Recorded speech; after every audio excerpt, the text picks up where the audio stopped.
നമസ്കാരം. ഏറ്റവും ആദരണീയനായ MLA മുൻ മന്ത്രി Shri TP Ramakrishnan,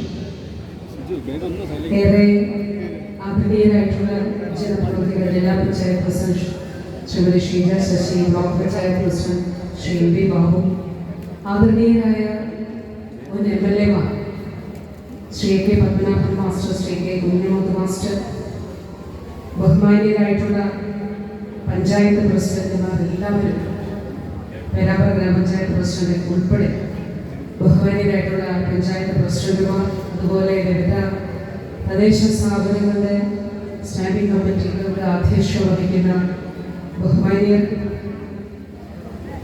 DMOയും DPM medical ഓഫീസറും ഒക്കെ അടക്കം ആരോഗ്യ വകുപ്പിലെ പ്രിയപ്പെട്ടവർ, ജനകീയ പ്രസ്ഥാനങ്ങളുടെ ബഹുമാന്യരായിട്ടുള്ള നേതാക്കൾ, ഇവിടെ സന്നിഹിതരായിരിക്കണം എൻ്റെ പ്രിയപ്പെട്ട സഹോദരി സഹോദരന്മാരെ, സഹപ്രവർത്തകരെ, സുഹൃത്തുക്കളെ, പേരാമ്പ്ര താലൂക്ക് ആശുപത്രിയുടെ വികസന ചരിത്രത്തിൽ വളരെ പ്രധാനപ്പെട്ട ഒരു ദിവസമാണ്. ഈ നാട് ദീർഘനാളുകളായി ആഗ്രഹിച്ച, ഈ നാടിൻ്റെ ജനപ്രതിനിധി, ബഹുമാനീയനായിട്ടുള്ള MLA മുൻ മന്ത്രി ശ്രീ TP രാമകൃഷ്ണൻ,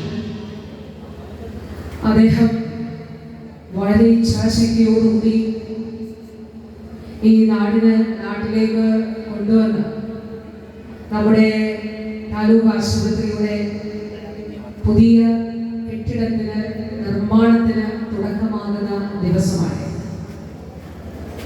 ഈ സന്തോഷത്തിൽ പങ്കുചേരാൻ ഇവിടെ എത്തിയ നിങ്ങൾ ഓരോരുത്തരുടെയും സാന്നിധ്യം, ബഹുമാന്യനായിട്ടുള്ള അധ്യക്ഷൻ സൂചിപ്പിച്ചതുപോലെ, തീർച്ചയായിട്ടും ഈ നാടിന് എത്രത്തോളം പ്രധാനപ്പെട്ടതാണ് ഈ ആശുപത്രി എന്നുള്ളത് വ്യക്തമാക്കുന്നതാണ്.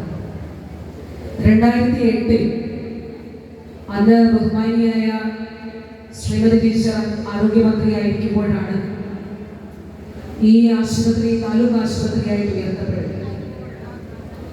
അതിനുശേഷം കഴിഞ്ഞ സർക്കാരിൻ്റെ കാലത്ത് ബഹുമാനിയായ ശൈലജ ടീച്ചർ ആരോഗ്യമന്ത്രിയായിരിക്കുമ്പോൾ, അതോടൊപ്പം ബഹുമാനപ്പെട്ട ശ്രീ TP രാമകൃഷ്ണൻ അദ്ദേഹം മന്ത്രിയായിരിക്കുമ്പോൾ ആണ് കിഫ്ബിയിലൂടെ പേരാമ്പ്ര താലൂക്ക് ആശുപത്രിക്ക് 76 കോടിയോളം രൂപ അനുവദിച്ച് തീരുമാനമായത്.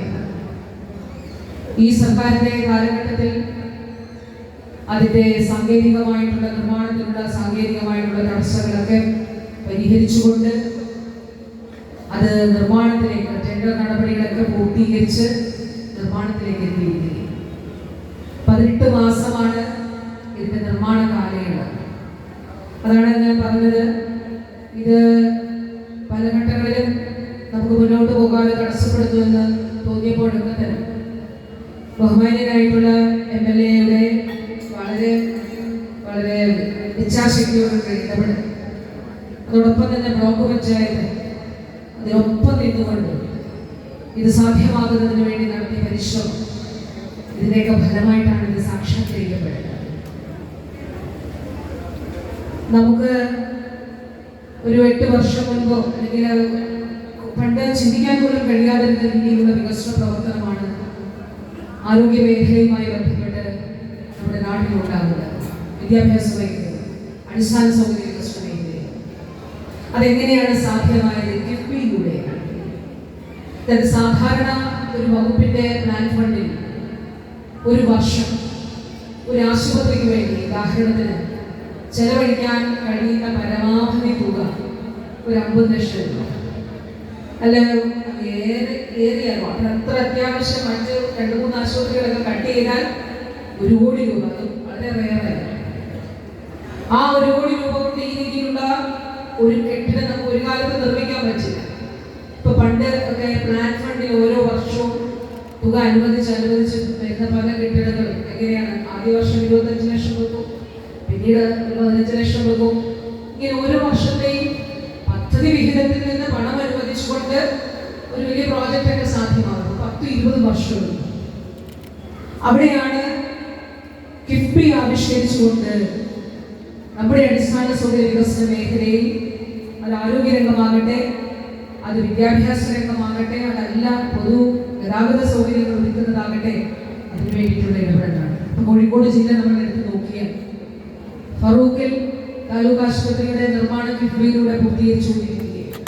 ഇപ്പൊ തൊട്ടടുത്ത് നമ്മുടെ കുറ്റ്യാടി അതില് നബാർഡിന്റെ സ്കീമിലൂടെ അവിടെ നിർമ്മാണം ഇലക്ഷന് മുൻപ് ഉദ്ഘാടനം ചെയ്ത് നിർമ്മാണ പ്രവർത്തനങ്ങൾ ആരംഭിച്ചിട്ടുണ്ട്. അങ്ങനെ ഏതാണ്ട് ബാലുശ്ശേരി നിർമ്മാണം നടത്തുകയാണ്. അത് നല്ല നിലയിൽ മുന്നോട്ട് പോകുന്നു. ഇപ്പോൾ നമ്മുടെ പേരാമ്പ്രയിൽ അതിൽ ഏറ്റവും വലിയ പ്രോജക്റ്റാണ് പേരാമ്പ്രയിൽ വരുന്നത്. ഈ പറഞ്ഞ താലൂക്ക് ആശുപത്രികളിൽ നിന്നൊക്കെ ഏറ്റവും വലിയ പ്രോജക്റ്റാണ് പേരാമ്പ്രയിൽ വരുന്നത്. 76 കോടി രൂപയാണ് നമുക്കതിന് ബഹുമാന്യനായ പറഞ്ഞതുപോലെ അതിന് ധനാനുമതി ലഭിച്ചിട്ടുണ്ട്. അപ്പൊ എന്താണ് അതിന് കാരണം? അത് സർക്കാരിന്റെ നയമാണ്. നയത്തിന്റെ അടിസ്ഥാനത്തിൽ ആ നയം രോഗവുമായി അല്ലെങ്കിൽ രോഗം ഉള്ള ഒരു വ്യക്തിയെ സംബന്ധിച്ചിടത്തോളം ഒരു നിസ്സഹായ അവസ്ഥ ഉണ്ടാകാൻ പാടില്ല. നമ്മുടെ സർക്കാർ സംവിധാനങ്ങളിൽ മികച്ച ചികിത്സ ലഭ്യമാകണം. ഒരാൾക്ക് ഒരു അവയവമാറ്റം ചെയ്യണം, അവയവമാറ്റ ശസ്ത്രക്രിയ ചെയ്യണം, സ്വകാര്യ മേഖലയിൽ ലക്ഷക്കണക്കിന് രൂപ. ലിവർ ട്രാൻസ്പ്ലാന്റേഷൻ 40, 45, 50 ആണെന്ന് അതിന് വിധേയരായവർ പറയുന്നു. അവിടെയാണ് നമ്മൾ ആലോചിച്ചത് എന്തുകൊണ്ട് ഇത് സർക്കാർ സംവിധാനത്തിൽ നടത്തിക്കൂടാ. ഇപ്പൊ കേരളത്തിൽ അവയവമാറ്റവുമായി ബന്ധപ്പെട്ട് നടക്കുന്ന ശസ്ത്രക്രിയകൾ പരിശോധിച്ചാൽ 95% സ്വകാര്യ മേഖലയിലാണ് നടക്കുന്നത്. 5% താഴെ മാത്രമാണ് സർക്കാർ ആശുപത്രിയിൽ നടക്കുന്നത്. അപ്പോ നിന്ന നിപ്പിൽ ലിവർക്ക് ഡാമേജ് ആയി പോയാൽ ഡോക്ടർ പറയുകയാണ് ട്രാൻസ്പ്ലാന്റേഷൻ ആണ്, ബാക്കി മറ്റൊരു മാർഗമില്ലെന്ന് പറഞ്ഞാൽ ചെയ്തേ പറ്റും. കിഡ്നി ആണെങ്കിൽ നമുക്ക് കുറച്ച് ഡയാലിസിസ് ഒക്കെ ചെയ്ത് മുന്നോട്ട് പോകാനായിട്ട് വേണ്ടി ഒരു കാര്യം വരെ. അപ്പോൾ അതുകൊണ്ടാണ് ഈ മെഡിക്കൽ ബോർഡുകൾ ഇതുമായി ബന്ധപ്പെട്ട അതോറിറ്റികളൊക്കെ ഒരു അപേക്ഷ ലിവർ ട്രാൻസ്പ്ലാന്റേഷൻ കിട്ടിയാൽ 12 മണിക്കൂറിനുള്ളിൽ പെട്ടെന്ന് ഇമ്മീഡിയറ്റ് ആയിട്ട് തീരുമാനം എടുത്തു കൊടുക്കണം, അല്ലെങ്കിൽ ജീവാപായം. അവിടെ സർക്കാർ ഒരു തീരുമാനമെടുത്തു. സർക്കാർ മേഖലയിൽ ഇങ്ങനെയുള്ള നമ്മൾ പല കാര്യങ്ങളും കേൾക്കുന്നു. മാഫിയകളുണ്ട് ഈ രംഗത്ത്. മാഫിയകളെതിരോ അവരെ നിലയ്ക്ക് നിർത്തുന്നതിന്, അവരെ ഇവിടെ നിന്ന് ഒഴിവാക്കുന്നതിന്, ചൂഷണങ്ങൾ അവസാനിപ്പിക്കുന്നതിന്, സാമ്പത്തികമായ ചൂഷണം അവസാനിപ്പിക്കുന്നതിന് സർക്കാരിന്റെ ശക്തമായ ഇടപെടൽ ആവശ്യമാണ് എന്ന്. അങ്ങനെയാണ് കോഴിക്കോട് ജില്ലയിൽ ആദ്യമായി സംസ്ഥാനത്ത് ഒരു ട്രാൻസ്പ്ലാന്റ് ഇൻസ്റ്റിറ്റ്യൂട്ട് സ്ഥാപിക്കുന്നതിന് വേണ്ടി സംസ്ഥാന സർക്കാർ തീരുമാനിച്ചു, മന്ത്രിസഭ തീരുമാനിച്ചു. അപ്പോൾ ട്രാൻസ്പ്ലാന്റേഷൻ മാത്രമല്ല കേട്ടോ, അവിടെ ഒരു ട്രാൻസ്പ്ലാന്റിലേക്ക് നമ്മൾ എത്താതിരിക്കാൻ എന്തൊക്കെ കാര്യം ചെയ്യണം, അതിൽ ഏറ്റവും നല്ല ട്രീറ്റ്മെന്റ് അത് ഉണ്ടാവുക എന്നുള്ളതാണ്. അപ്പൊ ഇതൊരു നയത്തിന്റെ ഭാഗമായിട്ടാണ്. ആർദ്രത്തിന്റെ അടിസ്ഥാനത്തിൽ നമ്മുടെ പ്രാഥമിക ആരോഗ്യ കേന്ദ്രം മുതൽ മെഡിക്കൽ കോളേജ് വരെ ഈ മാറ്റം പ്രകടമാണ്. പ്രാഥമിക ആരോഗ്യ കേന്ദ്രങ്ങളെ കുടുംബാരോഗ്യ കേന്ദ്രങ്ങളാക്കി മാറ്റി ഇനി ഏതാണ്ട് ഒരു 300 ആരോഗ്യ കേന്ദ്രങ്ങൾ കൂടിയാണ് ശേഷിക്കുന്നത്. എന്താണ് നമ്മുടെ കാഴ്ചപ്പാട്? ഒരു പഞ്ചായത്തിലെ കുടുംബങ്ങളുടെ ആരോഗ്യ കേന്ദ്രമാകണം കുടുംബാരോഗ്യ കേന്ദ്രം. അവിടെ നമുക്കൊരു ലബോറട്ടറി സംവിധാനമുണ്ട്. ആ ലാബ് സംവിധാനത്തിലൂടെ പരമാവധി പരിശോധനകൾ നടത്തുക. ഈ സർക്കാരിന്റെ കാലത്ത് നമ്മൾ നിർണയം എന്ന് പറഞ്ഞ് സംസ്ഥാന വ്യാപകമായി ലാബുകൾ, സംസ്ഥാന സർക്കാരിന്റെ മാത്രം ഒരു നെറ്റ്വർക്ക്. ഇപ്പൊ പേരാമ്പ്രയിൽ നമ്മുടെ ഇവിടെ പരിശോധിക്കാൻ കഴിയാത്ത, ഇവിടുത്തെ ലാബിൽ പരിശോധിക്കാൻ കഴിയാത്ത എന്തെങ്കിലും പരിശോധന ഉണ്ടെങ്കിൽ ഇവിടെ സാമ്പിൾ എടുത്താൽ മതി. ഇവിടെ നിന്ന് ഡിസ്ട്രിക്ട് ലാബിലേക്ക് പോകും, റിസൾട്ട് ഇവിടെ വരും. അങ്ങനെ ഒരു നെറ്റ്വർക്ക് നമ്മൾ ആവിഷ്കരിക്കുകയാണ്. നമ്മുടെ കുടുംബാരോഗ്യ കേന്ദ്രങ്ങളിൽ നിലവിൽ ലാബുണ്ട്. അതിന് മുകളിലേക്ക് വന്നാൽ താലൂക്ക് ആശുപത്രി, നമ്മുടെ താലൂക്ക് ആശുപത്രി. അതുകൊണ്ടാണ് ഇവിടെ കോടിക്കണക്കിന് രൂപ കിഫ്ബിയിലൂടെ നിർമ്മാണ പ്രവർത്തനങ്ങൾക്ക് സാധിക്കും. അതിന് മുകളിലേക്ക് വന്നാൽ നമ്മുടെ മെഡിക്കൽ കോളേജിൽ ഇപ്പോൾ കോഴിക്കോട് മെഡിക്കൽ കോളേജ് ഏറ്റവും അധികം ഏഷ്യയിൽ തന്നെ ഡെലിവറി നടക്കുന്ന, പ്രസവങ്ങൾ നടക്കുന്ന ആശുപത്രിയാണ്. ഒട്ടേറെ പദ്ധതികൾ സാധാരണ മാധ്യമങ്ങൾ നല്ല കാര്യങ്ങൾ കൊടുക്കുന്നുണ്ട്, എല്ലാം നെഗറ്റീവ്. അപ്പോൾ കഴിഞ്ഞ ദിവസം പല കാര്യങ്ങളും സർക്കാർ ആശുപത്രിയെ സംബന്ധിച്ച് ഇല്ലാത്ത കാര്യങ്ങളാണ് പ്രചരിപ്പിക്കുന്നത്. എന്തിനു വേണ്ടിയിട്ടാണ്? ആരെ സഹായിക്കുന്നതിന് വേണ്ടിയിട്ടാണ്? നമ്മുടെ കോഴിക്കോട് മെഡിക്കൽ കോളേജിൽ കഴിഞ്ഞ ദിവസം രാജ്യത്ത് തന്നെ നടക്കാത്തൊരു ശസ്ത്രക്രിയ, അത് ഈ നീര് വീക്കവുമായിട്ട് ഇന്റേണൽ ഓർഗൻസിലെ ഇതുമായി ബന്ധപ്പെട്ടിട്ടുള്ളത് വളരെ വിജയകരമായി നടത്തുകയാണ്. അങ്ങനെ ഒട്ടേറെ മേഖലകളിൽ നമ്മുടെ ആരോഗ്യരംഗം മുന്നോട്ട് പോവുകയാണ്. ആദ്യമായിട്ട് ദേശീയ റാങ്കിങ്ങിൽ മെഡിക്കൽ കോളേജുകളുടെ റാങ്കിങ്ങിൽ കേരളം ഉൾപ്പെട്ടു. കഴിഞ്ഞ വർഷം നമ്മുടെ മെഡിക്കൽ കോളേജുകൾ ഉൾപ്പെട്ടു, നമ്മുടെ ദന്ത കോളേജുകൾ ഉൾപ്പെട്ടു.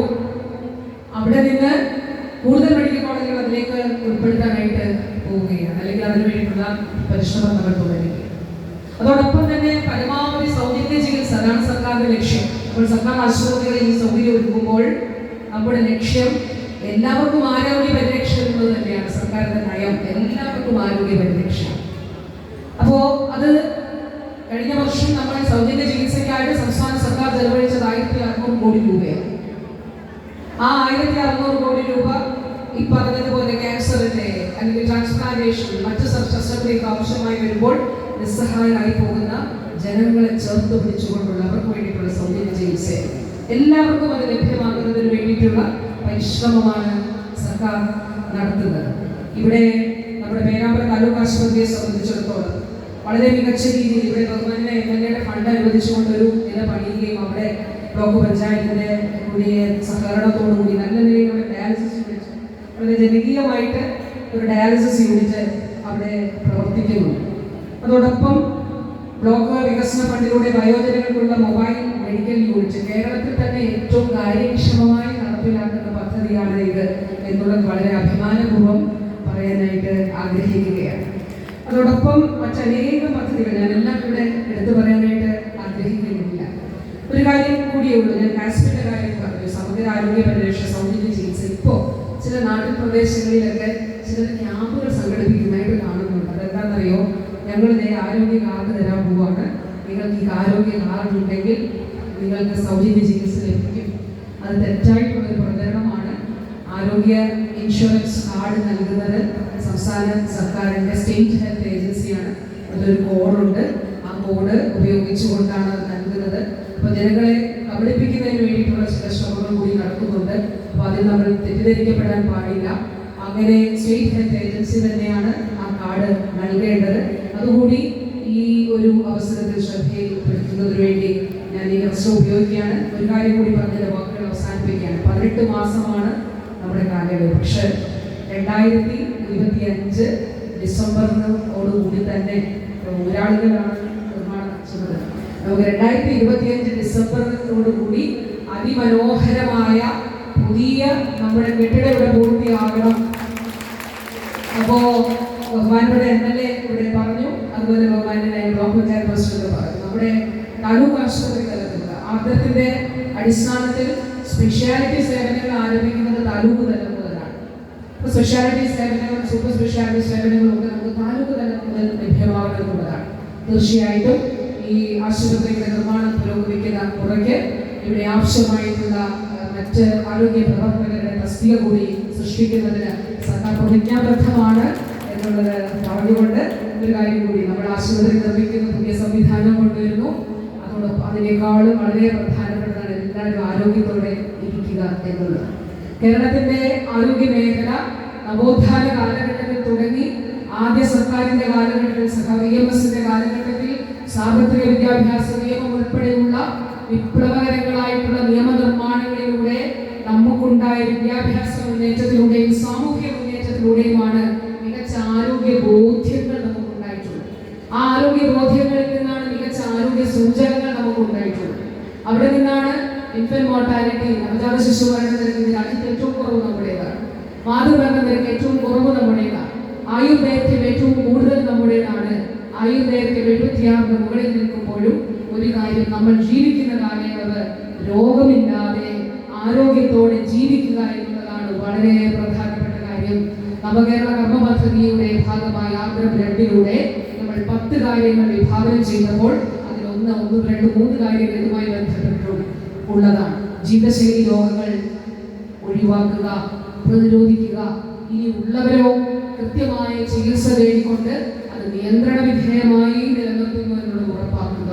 അപ്പൊ അതിന് ആരോഗ്യകരമായ ജീവിതം, ചിട്ടയായ ജീവിതം, നല്ല ആഹാരശീലങ്ങൾ നമുക്ക് ആവശ്യമാണ്. അതിനു വേണ്ടിയിട്ടാണ് നമ്മുടെ ആശമാരൊക്കെ ഇവിടെ ഉണ്ട്. അതിനു വേണ്ടിയിട്ടാണ് ശൈലി ആപ്പ് വഴി നമ്മളൊരു പോപ്പുലേഷൻ സ്ക്രീനിങ് നമ്മുടെ സംസ്ഥാനത്തുടനീളം നടത്തുന്നത്. ഓരോ വീട്ടിലും പോയി നമ്മൾ പരിശോധിക്കും. രണ്ടാമത്തെ ശൈലി 2 ആണ്. പ്രമേഹമുണ്ടോ, രക്തസമ്മർദ്ദമുണ്ടോ, ഹൃദ്രോഗമുണ്ടോ, ഇനി വരാൻ സാധ്യതയുണ്ടോ, വരാൻ സാധ്യതയുള്ളവർ അതിനനുസരിച്ചിട്ടുള്ള ക്രമീകരണങ്ങൾ ജീവിതത്തിൽ ചെയ്യണം, വ്യായാമം ചെയ്യണം, ആഹാരശീലങ്ങളിൽ മാറ്റമുണ്ടാകണം. രോഗം വരാതെ നമ്മൾ നോക്കണം. ഞാൻ വാക്കുകൾ ദീർഘിപ്പിക്കുന്നില്ല. ഈ അവസരത്തിൽ ഞാൻ പ്രത്യേകമായി ബഹുമാന്യനായിട്ടുള്ള ഈ നാടിന്റെ ബഹുമാന്യനായിട്ടുള്ള ജനകീയനായ നമ്മുടെ നേതാവ് ശ്രീ കെ പി രാമകൃഷ്ണൻ അദ്ദേഹത്തോടും നന്ദി പറയാനായിട്ട് ആഗ്രഹിക്കുന്നതോടൊപ്പം ബ്ലോക്ക് സവിശേഷമായൊരു ഇതിൽ ഇടപെട്ടു. നിരന്തരം എപ്പോഴും കാണുമ്പോൾ ബഹുമാനപ്പെട്ട അല്ലേ നമ്മുടെ ആശുപത്രിയുടെ നിർമ്മാണം സംബന്ധിച്ചും ഇതിന്റെ വികസനം സംബന്ധിച്ചുമാണ് അദ്ദേഹം പറയുന്നത്. അപ്പോൾ അദ്ദേഹം തീർച്ചയായിട്ടും ആ രീതിയിൽ നിന്നതുകൊണ്ടും ഇടപെട്ടത് കൊണ്ടുമാണ് ഇത് നമുക്ക് സാക്ഷാത്കരിക്കുന്നതിന് സാധിച്ചത്. അതിന് പ്രത്യേകമായി നന്ദി ഞാൻ ഈ അവസരത്തിൽ അറിയിക്കുന്നു. അതോടൊപ്പം തന്നെ നമ്മുടെ ആരോഗ്യ വകുപ്പിലെ പ്രിയപ്പെട്ട എല്ലാ സഹപ്രവർത്തകരോടും ഈ അവസരത്തിൽ പ്രത്യേകമായിട്ടുള്ള ഒരു നമ്മുടെ പ്രത്യേക ഉത്തരവാദിത്തമായി ഏറ്റെടുത്തുകൊണ്ട് ഇതിന്റെ നിർമ്മാണം സത്വരം പൂർത്തീകരിക്കാൻ വേണ്ടിയിട്ടുള്ള എല്ലാ പരിശ്രമവും ഉണ്ടാകണമെന്നും നിങ്ങളുടെ കഠിനാധ്വാനത്തിന് പ്രത്യേകമായിട്ട് അത് ഓർത്തുകൊണ്ട് തന്നെ വാക്കുകൾ ചുരുക്കുകയും ഔപചാരികമായി നമ്മുടെ ഈ പുതിയ കെട്ടിടത്തിന്റെ നിർമ്മാണ ഉദ്ഘാടനം നിർവഹിക്കുന്നതായി അറിയിച്ചു കൊടുക്കുകയും ചെയ്യുന്നു.